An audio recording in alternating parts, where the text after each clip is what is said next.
Hello everyone and welcome to my new YouTube series that is not about me.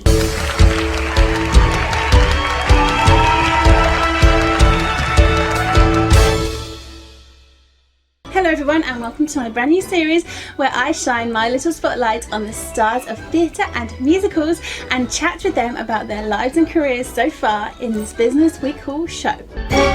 If you haven't seen my face before, then hi, my name is Emily and I'm an actor singer based in the UK, and I spend my time either performing in shows or talking about them. If you love all things theatre and musicals as much as I do, then click subscribe and join my stagey little online family. Also, while you're there, click the thumbs up if you would like to see more videos like this one on my channel. And if you are really into this, then comment down below with your favourite musical theatre song and hashtag Save the Arts, because,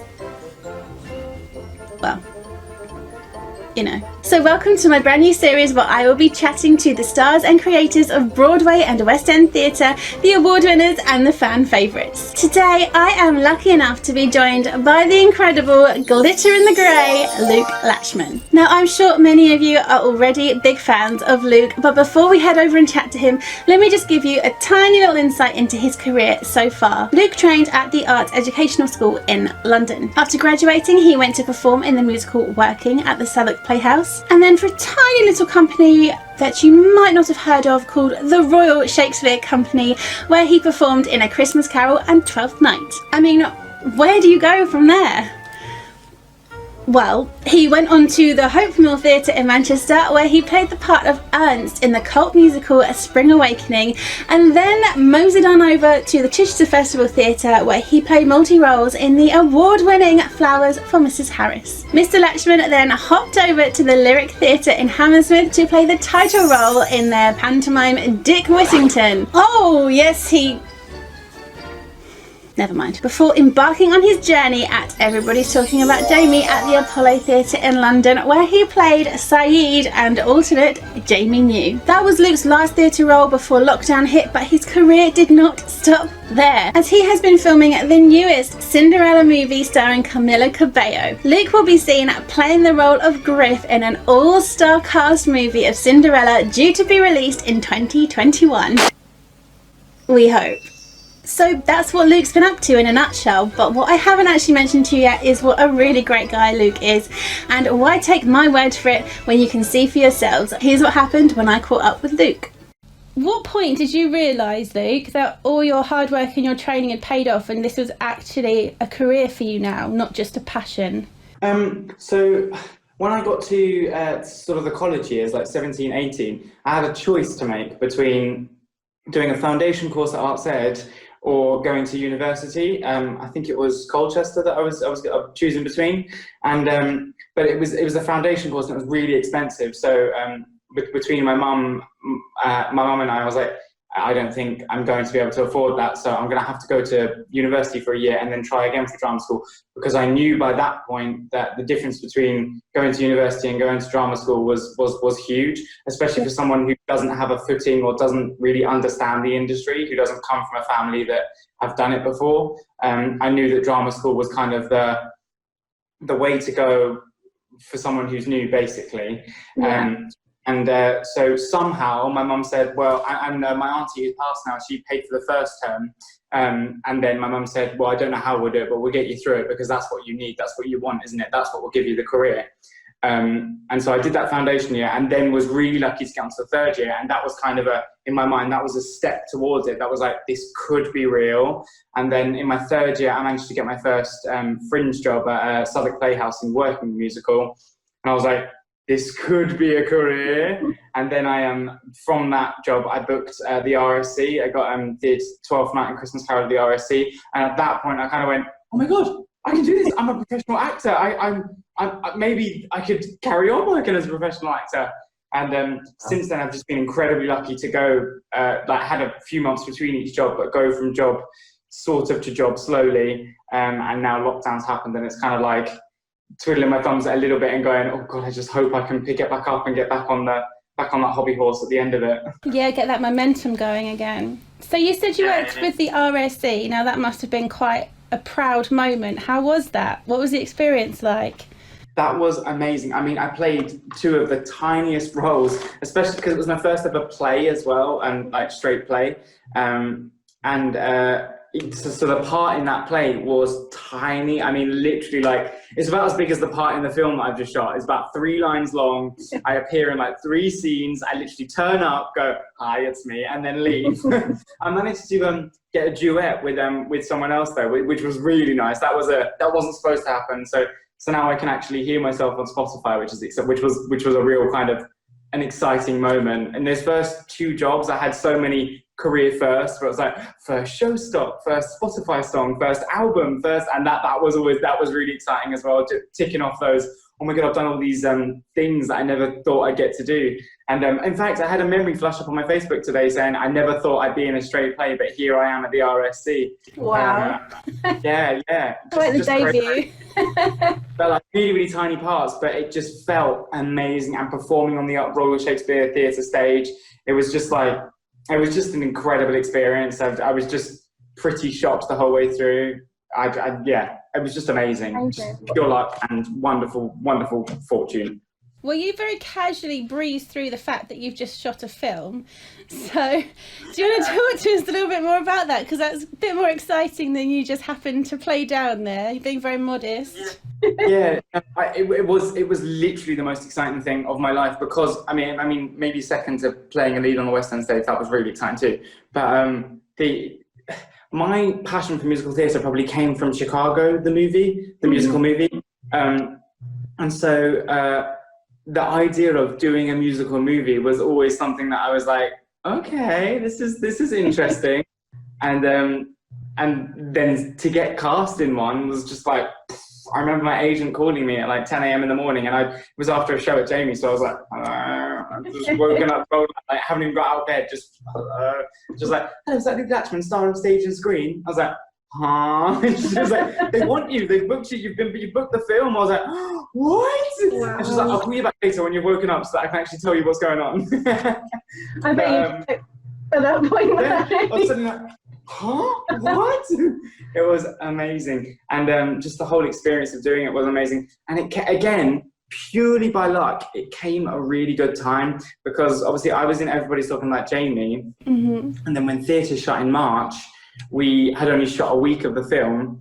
For me, it was about a 4.5 week shoot, and I'd only shot my first week of that, and then lockdown hit, and then. It must have been about 2 months ago now or something. I don't remember. We went back to the film, and so we've now shot the film. The film is all wrapped now. So yeah, that was just an incredible experience that I feel so lucky to have got that as well. I'm not sure if we said, but it's Cinderella, isn't it? I don't think we even said what it was. No, I didn't mention what it was. It's Cinderella, which is due to be out in 2021, but who knows in these situations. Fingers crossed. I actually can't wait for this. I'm a big movie musical fan myself, so I'm like, yes. Yeah. I love musicals. I'm such a fan of The Greatest Showman. It's the same choreographer as well, so that was exciting. Oh wow, that is exciting. Yeah. And also the director is Kay Cannon, and she did Pitch Perfect, and I'm such a Pitch Perfect fan. So likewise. Again, it was all just really exciting. And the people I was working with, for Alfie, who's a really big name in musical theatre, met some wonderful people. Nicholas Galatine, who's just a gorgeous human being, and obviously Camilla Cabello is wonderful. So it was just an amazing experience all around, really. Oh, I absolutely can't wait to see it. So again, you just briefly, casually mentioned the fact that you were in the West End. How was that? Jamie is such a successful musical. Obviously, there's a film coming out of it soon, so anyone that was sleeping under a rock for the last year is going to know about it. But you play Saeed mainly, but you also were the understudy for the lead. So how was that? That was another real thing of, I never ever thought I'd get to do that. When I got to the third year in drama school, and you kind of look at the people around you, and you look at the talent around you, and you go, well, I'm never going to be as good as that. I'm not one of them. I can't go play a lead like they can. I'll be lucky and happy to work in the ensemble for the rest of my life, and do West End ensemble, and that would be amazing. I'd love that. But again, right place, right time. Leighton Williams was cast as Jamie, and so they needed someone who looked like Leighton to cover him. And so that was exciting in itself to go into an audition room with loads of people that look like me, because that doesn't happen all the time. Absolutely, yeah. Yeah, so lots of mixed race, dual heritage people auditioning to cover Leighton Williams. And somehow, some way, I managed to book the job as first cover, which I was screaming about in the toilet at the time. I was doing Dick Whittington at the time, and my agent called me, and I was screaming in the toilet. I was like, first cover? What? Because I auditioned for Saeed/second cover or swing/first cover, because that's what the track was originally. But in the audition, I said, I love the ensemble in the show. I think the strongest thing in it, that I would love to be a part of the ensemble. And so I think that's why they offered me Saeed/first cover Jamie, which was just amazing. And then the West End contract, I mean, I got to go on quite a lot, because you get a set amount of holiday when you're doing a year's contract. And then in the last 3 months, because Leighton Williams was going on tour to play Jamie, he was like, do you know what, I'd like to take it back a little bit. So he gave me one show a week as well. So I became alternate Jamie for the last 3 months.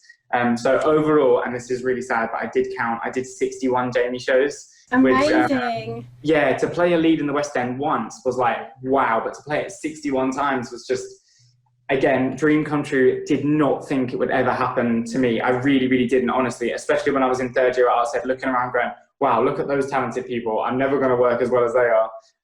But right place, right time. Yeah. So that must have been, I'm assuming, an extremely nerve-wracking experience for the first night or day. Was it day or night that you were your first show of Jamie? It was an evening. It was Leighton's first holiday. He's such a trooper, so he never went off.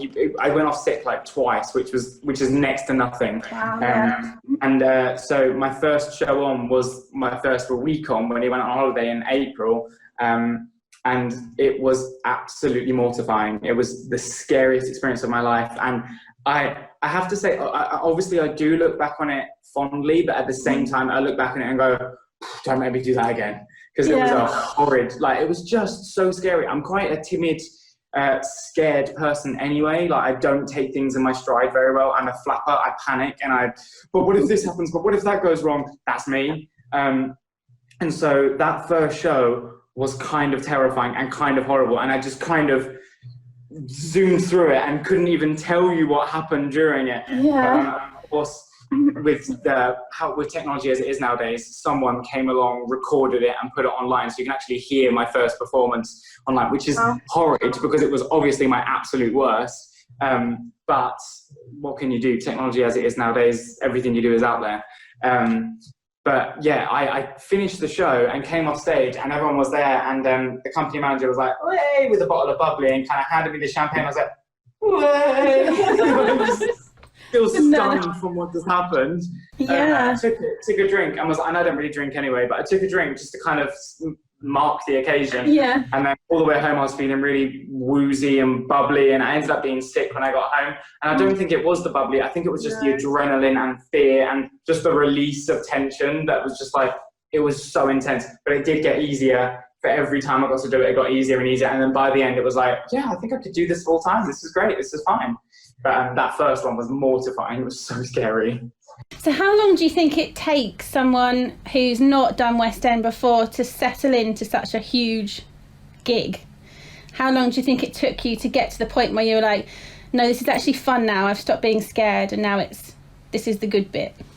I think the wonderful thing about the West End is because you do such long contracts in it becomes quite second nature quite quickly. It becomes quite easy quite quickly. The first week, you're really nervous. You've got your cheat sheet on you the whole time, looking at it going, when do I next appear on stage? What from where? What do I do? I'm a big swatter as well. I'm big on my cheat sheets. I have made one for every job I do.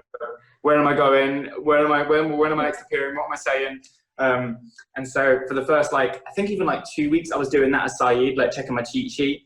And because Jamie was such a busy track, I had one in the dressing room, but I didn't get to use it as much because you're on stage the whole time, so you don't need to know when you're coming on and off. But so after about 3 weeks, once you've done something about three weeks worth, which is 8, 16, 24 shows, so 3 weeks doesn't sound like done it 24 times, you kind of go, oh yeah, I know what this is, I know where I am, I know what I'm doing.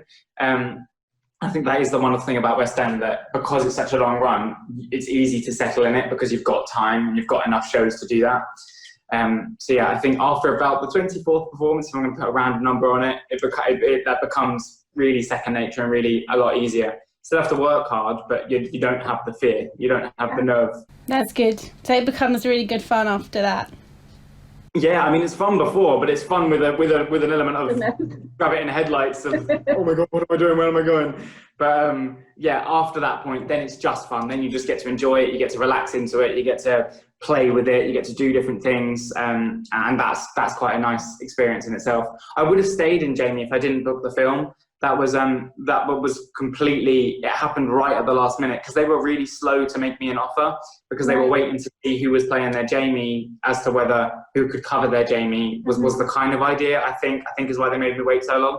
And then literally like weeks before the extension, I got that call from my agent saying, you've just been booked for a film. So I was going between the two, working out if I could do both or how long I could stay in Jamie. And it just so happened that I took the film and left Jamie for that reason. But I loved my time in it, and I would have stayed had I not had something else to do. So obviously at the minute the theatre community is going through a really hard time and everybody is wanting to sort of say, hi, what about us? Remember us? So do you have anything to say to theatre fans or your theatre colleagues, people in the industry? Yeah, I mean, look, it is a really horrible time, and it's a really, really tough time, and my heart breaks for everyone who works in theatre. I know from experience that I've not had a single audition for theatre since March, because theatre is just dead at the moment. It's decimated and it's not being looked after at all. Or the buildings maybe are, but the people aren't. And that is so tough. And and as I say, my heart goes out and my heart breaks for everyone involved in that. But I honestly believe there will always be people who, like me, who want to do theatre, and there will always be the people wanting to put it on as well. So it will come back. It definitely will. It's just a case of when and how long we as actors have to hold on for, because it's it's a really brutal time, but we're unfortunately we're a bit powerless. So we're doing the best we can, and the producers, the people that put on the shows, are doing the best they can. But it's doing the best in a really bad situation, unfortunately, at the moment. Absolutely, and I think just keeping ourselves a little bit in focus, like you doing this with me, this sort of thing, just keeping people aware that we're still out there and we're ready to go. I think that's just important. That is such a good point. Like there are so many actors out there at the moment who are doing lots of chats and lots of concerts and lots of bits and bobs, if you will. And you know, we are raring to get back to work. I'm telling you now, we all really just want to be back in those theatres, making it happen, making the magic, making those shows. But it's just not possible at the moment. So just doing things like this, engaging as much as you can, watching those Q&As, booking workshops, just keeping theatre and keeping theatre people ticking over is all you can do and all we can do at the moment, because we are here, we are ready, but there's just nothing for us to go back to at the moment. Well, thank you so much for chatting to me, Luke. It's been an absolute pleasure. Oh, no, pleasure's all mine. I love that. Thank you. I mean, talk about packing a massive career into such a short period of time. I really hope that you enjoyed me shining my spotlight on Luke Latchman today. If you did, then please give this video a thumbs up. And while you're there, if you would like to see more videos like this one, then click subscribe, because I have so many ready and waiting for you coming up so soon on my channel. More incredible stars of the stage, award-winning directors and writers. You will not want to miss it. Bye everyone.